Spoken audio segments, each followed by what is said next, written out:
the game. Mike North has worked out a great career as a columnist. I read him in the Daily Herald. He does a great job. I'm sure Jerome Holtz will be proud of the man. You can hear him with Steve Cochran every Friday afternoon with us on Tuesday mornings. Watch his 30 and 5 video commentary at 560WIND.com. And our visit with Mike brought to you by the Village of Rosemont and Home Comfort Heating, Cooling, Plumbing, and Electric. I just reread parts of Holtzman's classic No Cheering in the Press Box. Yeah, how you doing, guys? First of all, Jerome had the greatest eyebrows, didn't he? Yeah. You could get lost in them things. You needed a machete, for God's sake. Yeah. But he was one of the all-time greats, and having a good time doing the column. And, this week there was no shortage of stuff to write about, guys. But the Chicago Bears did not play. We're getting ready to take off on Monday. If I can just say, guys, Jiggets and North will be doing pregame for WCIU, the local feed for the ESPN game. So we're excited about coming back for a couple games. So that's going to be fun, too. And then I'll be on Tuesday morning with you guys to recap. So what do you predict for the Bears-Lions game? I love it, Amy. I just think that the Bears are on all cylinders, but every time we see that, we see teams that are supposed to be on all cylinders, then they lose. San Francisco lost this week. Houston lost this week.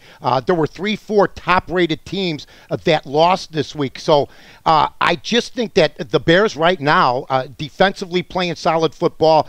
Cutler has won 9 out of his last 10 games. Lovey seems to have them on all. And by the way, they're going to heal their nicks, and they're not going to have they don't have too many injury problems, so I think they're in pretty good shape. And Detroit, they're coming off a win against the Philadelphia Eagles, a come from behind win when they were 10 points down with 5 minutes left, and they came back. So they're going to be coming and saying, let's try to steal a divisional game. Yeah, I saw that Hansen, that kicker, he's been there. When I was in Detroit, he was kicking for Detroit. Is he 50? He's 42. He was kicking when Bobby Lane was the quarterback over there, I think. I think he used to go out with beers with Bobby Lane. I mean, the guy's been there forever, Amy. You're absolutely right. But those guys have longevity. I mean, the kickers, and by the way, kickers are making 60, 61, 62-yarders now like they're 40-yarders back in the day. So I was one of the guys back when I was a kid going, the soccer-style kicker will never work in the NFL. You can't find a straight-leg kicker now. I think George Blanda was the last one. Yes, he was. No, I think McMichael was the last Mongo. one. Mongo kicked the ball straight on.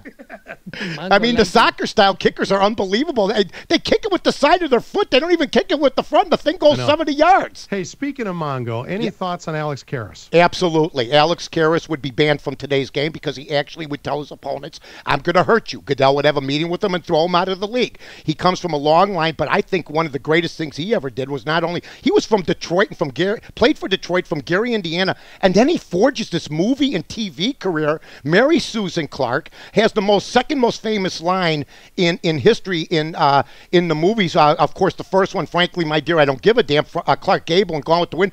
The second one, Mongo, is Blazing Sandals saying Mongo, just pawn in Game of Life. I like. I mean, just a solid guy, and then he had Webster. I mean, so he forged a whole new career. He produced shows and everything else with his wife Susan Clark for a lot of years. The other thing about, you got to remember that he was banned for a year. For gambling. Banned him for gambling with Paul Horning. And unlike Paul Horning, who licked Rozell's boots, Karras, because he loved candy and gambling, never apologized. Mongo like candy. Yes, Mongo liked it. Alex Karras liked candy. And you're right. Horning got back in.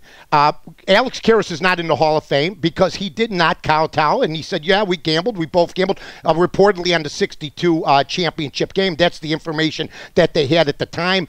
You know what? And it was a year suspension. Now take that and equate it to baseball. You gamble on baseball, you're banned from everything. I don't even think they let you eat 3 meals a day. Pete Rose hasn't had 3 squares since. I mean, he can't get into Hall of Fame and everything else. And here you just sit out a year and you come back and play. So it was really big-time news back in the 60s. Mike, thanks so much. All I right. can't wait to see you and Jiggets back together. Thanks, I'll watch guys. that pregame on WCIU. What time does that start? It starts Monday? at 7 o'clock Monday night. And we look forward to talking to you next Tuesday morning about the big game. Thanks, guys. Take care. Take care. Bye-bye.